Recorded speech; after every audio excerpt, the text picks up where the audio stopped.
वैसे जानना चाहता हूँ कि आप apart from your personal experience ऐसा कुछ आपको लगता है नॉलेज में है, कुछ पढ़ा है, कुछ रिसर्च करी है आपने जिसमें प्रूव हो सके कि हाँ इंसान वापस आता ही आता है टाइप्स? ये मेरा पर्सनल रिसर्च तो नहीं है यार, लेकिन एक शांति देवी का केस बहुत ही हिट है। आप तक पहुंची वो बात अब तक? हाँ, मैंने वो देखा है, मैंने पढ़ा है उस बारे में। मतलब हमारे देश के जो बापू हैं महात्मा गांधी, जिस बात से मैं बहुत ज़्यादा इत्तेफाक नहीं रखता हूँ पर हैं, उन्होंने भी माना था कि पुनर्जन्म होता है। क्योंकि एक लेडी थी, उनका नाम शांति, स्वर्णलता, उनका रीबर्थ हुआ था शायद, या पहले वाले का नाम स्वर्णलता था। नहीं लुगदी नाम था। तो उनका पहले मतलब एक लड़की पैदा हुई, वो कुछ साल चुप रही, जब वो बोलना शुरू की तो बोली कि आप लोग मेरे माता पिता नहीं हैं, मेरे को मेरे घर जाना है, मेरे को मेरे घर लेके चलो। तो बोले क्या बचपना, कुछ भी बोलती रहती है। तो बोली मेरी शादी हो चुकी, मेरे 2 बच्चे हैं। 5 साल की बच्ची बोल रही, मेरी शादी हो गई, मेरे 2 बच्चे हैं, मेरे पति का नाम केदारनाथ है, मेरा नाम चौबाइन है बोलती थी, मेरा नाम चौबाइन है, मेरा नाम चौबाइन है। तो थोड़ी बड़ी हुई, मेरे ख्याल से मथुरा की ही कहानी है, मैं श्योर नहीं हूँ जगह का। थोड़ी बड़ी हुई तो उनके घर कोई मेहमान आए हुए थे। तो वो मेहमान जब ये पूरी बात सुने कि केदारनाथ, बोले मैं वो मेरे पति का नाम केदारनाथ है, उनके कपड़े की दुकान है मथुरा में, शायद मथुरा है, शायद गलत बोल रहा हूँ। तो ये वहाँ पे टेलीग्राम भेजे अपने किसी परिचित को कि इस नाम का कोई शख्स है क्या जिसकी कपड़े की दुकान है। तो उधर से वापस रिप्लाई आया, हाँ है। ये कभी गई नहीं वहाँ। बोले तो ओनर का नाम क्या है? तो पता चला केदारनाथ।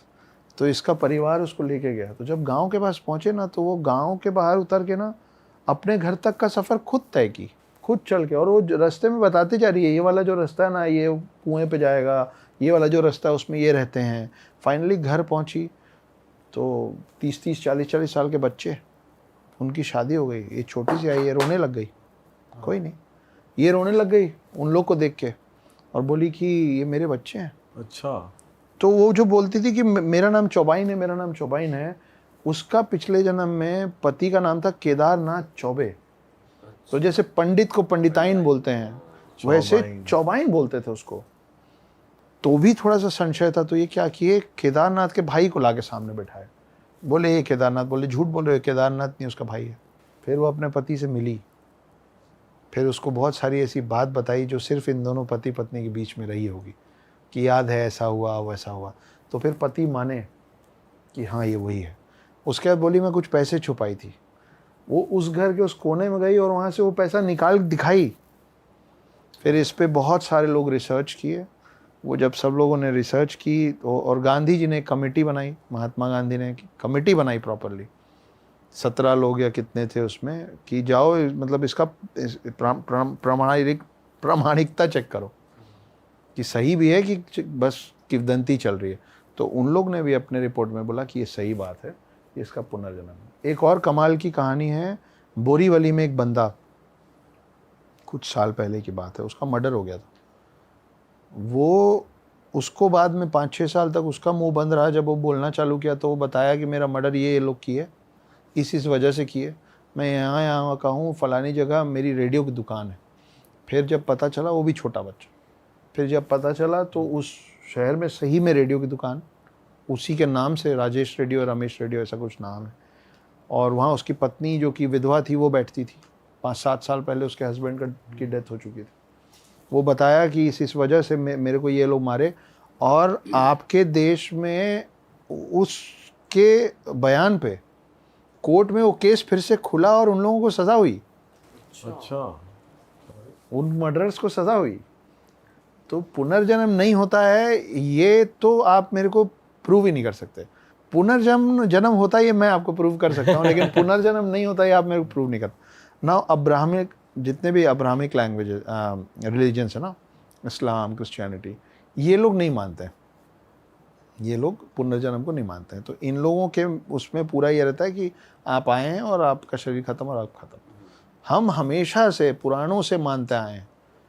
वो कृष्ण जी और राम जी वाली कहानी में शायद आप ही लोग के यहाँ पहले बताया था कि कृष्ण की एड़ी में जब तीर लगा और भील आया अपसेट होके कि अरे मेरे से पाप हो गया, तो बोले नहीं तुमसे पाप नहीं हुआ, तुम पिछले जन्म में ये थे, मैं पिछले जन्म में राम था, ये वो तीर है जो मैंने तुम पे चलाया था वो मेरे पे वापस आया। तो हमारे तो भगवान भी पुनर्जन्म में रहे हैं और कर्मा से बच नहीं पाए। तो एक और चीज़ है जो मेरे को विद टाइम धीरे धीरे समझ में आ रही है, आप लोग नोटिस कीजिएगा, आपके व्यूअर्स को भी मैं बोल रहा हूँ कि नोटिस करना अपने आसपास बच्चे, अलग अलग बच्चे ना अलग अलग चीज़ों से डरते हैं जब वो बोलना शुरू नहीं किए होते। कोई झूले में बैठने में डरता है, कोई कोई मिनी क्वीन को, मतलब वो जो पुतले होते हैं कपड़े की दुकानों में, उनको देख के डरता है। इस तरीके की हर चीज़ों के पीछे ना उनका पुनर्जन्म का कनेक्शन है। जैसे आप एक थोड़े दिन पहले सच में ऐसा हुआ, मुझे ना बहुत समय तक और अभी भी मुझे जब वो एम्बुलेंस वाला जो सायरन बजता है ना, उससे मैं बहुत बेचैन हो जाता हूँ, मतलब मैं परेशान हो जाता हूँ अंदर से। ये मैंने किसी को नहीं बताया था। तो मेरे को कोई मिले, कई लोग ऐसे नहीं होते जो बिना आपसे पूछे भी आपके बारे में आपको इम्प्रेस करने के लिए बताने लग जाते हैं। आज सुबह की बात है, हम यहाँ फॉर्च्यून होटल में रुके, उसमें मोहित मिश्रा करके हमको आज सर्व कर रहे थे सुबह नाश्ता। सर आपका नाम? मैं बोला अक्षत गुप्ता। हाँ आप मेष हैं। मैं बोला नाम से कैसे पता? वो सही बोल रहा था, आप मेष राशि के हैं। तो मैं बोला आपको नाम से कैसे पता कि मैं मेष राशि का हूँ? बर्थ डेट से पता चलता है ना। बोले नहीं सर हम तो पंडित लोग हैं, हमको मालूम है। तो आपको पता नहीं रहता कौन कहाँ मिलेगा और क्या बोल जाएगा आपके बारे में। तो उस बंदे ने बोला कि आपका पिछली बार आपका देहांत पिछले जन्म में, मेरे बारे में बोल रहे, पिछले जन्म में आप फीमेल थे और आपका देहांत हुआ था, आपको अस्पताल ले जाते वक्त रास्ते में। अच्छा। मैं उसको नहीं बोला कुछ, मैं सुना, मैं आगे बढ़ गया। लेकिन जब मैं सोचा तो मेरे को लगा कि शायद इसीलिए आज भी वो एम्बुलेंस वाली आवाज़ मेरे परेशान करती है। मैं टेंशन में आता हूँ उस आवाज़ से।